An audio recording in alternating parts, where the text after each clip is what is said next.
Welcome to UXL, where you can learn new skills anytime and anywhere. Visit uxl.com to explore our full course selection. This lesson is part of a larger course. Check the video description below for a link to the full course where you can enroll. If you enjoy our content, please like and subscribe. For your convenience, the course cover displayed on your screen provides the complete course title and lesson title. Let's proceed with the lesson. Lesson: the circular flow of income. The circular flow of income is a foundational concept in macroeconomics that illustrates how money moves throughout an economy. This model captures the interactions between different economic agents, including households, firms, the government, and the foreign sector, and elucidates how these interactions facilitate the flow of resources, goods, services, and money. Understanding the circular flow of income is instrumental in grasping broader macroeconomic principles such as national income accounting, the role of government intervention, and the impact of international trade. The circular flow of income model is traditionally depicted with two main sectors: households and firms. Households provide factors of production labor, capital, land, and entrepreneurship to firms. In return, firms pay households wages, rent, interest, and profits, which constitute household income. Households then use this income to purchase goods and services produced by firms, thus completing the circular flow of money. This basic model can be expanded to include the government sector, the financial sector, and the foreign sector, making it a more comprehensive representation of a real-world economy. Incorporating the government sector into the circular flow of income introduces taxation and government spending. Governments collect taxes from households and firms, which reduces the disposable income of households and the profits of firms.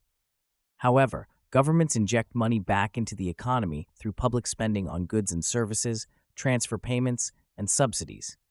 This government expenditure supports economic activities by increasing aggregate demand. For example, government spending on infrastructure projects not only provides jobs, but also enhances the productive capacity of the economy. The financial sector plays a crucial role in the circular flow of income by facilitating savings and investments. Households do not spend all their income. A portion is saved in financial institutions. These savings are then channeled into investments by firms, which use the funds to purchase capital goods like machinery and tools, thereby increasing their production capacity.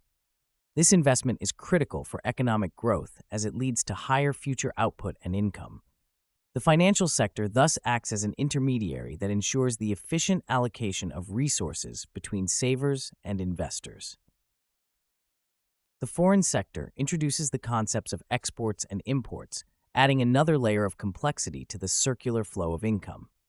Exports represent an inflow of money into the domestic economy from foreign buyers, while imports represent an outflow of money to foreign producers. The net effect of these transactions is captured by the balance of trade, which can either be a surplus or a deficit.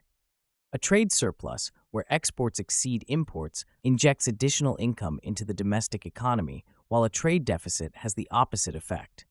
For instance, countries like Germany and China often run trade surpluses, thereby boosting their national income.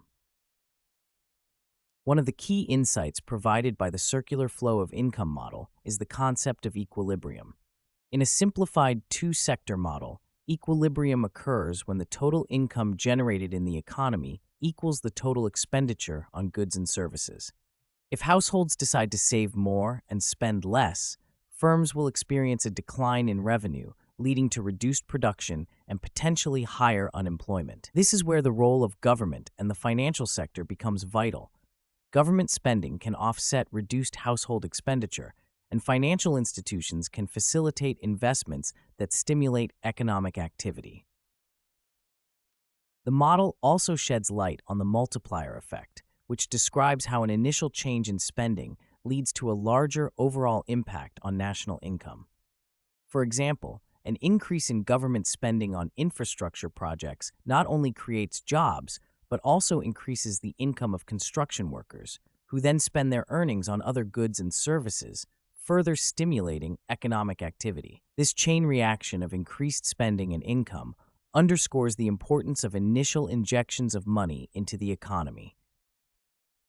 statistics, and real-world examples further illustrate the dynamics of the circular flow of income. For instance, during the 2008 financial crisis, a significant drop in consumer spending led to a severe contraction in economic activity. Governments around the world responded with fiscal stimulus packages aimed at boosting spending and stabilizing the economy. The U.S. government's American Recovery and Reinvestment Act of 2009, which included $831 billion in government spending and tax cuts, is a prime example of how fiscal policy can influence the circular flow of income. International trade also provides valuable insights. China's rapid economic growth over the past few decades has been fueled by its export-oriented strategy. By producing goods for foreign markets, China has generated substantial income that has been reinvested in further economic development.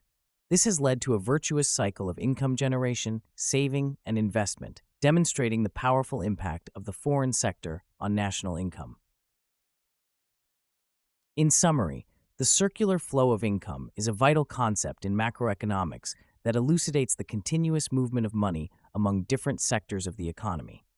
The model highlights the interdependence of households, firms, the government, the financial sector, and the foreign sector. It demonstrates how income generated by one sector is spent on goods and services produced by another, creating a continuous loop of economic activity. By understanding this model, one gains a deeper appreciation of how various economic policies and external factors can influence overall economic performance.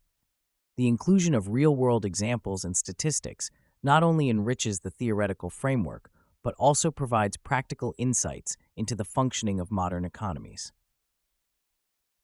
This concludes the lesson. We trust you found this video informative and engaging.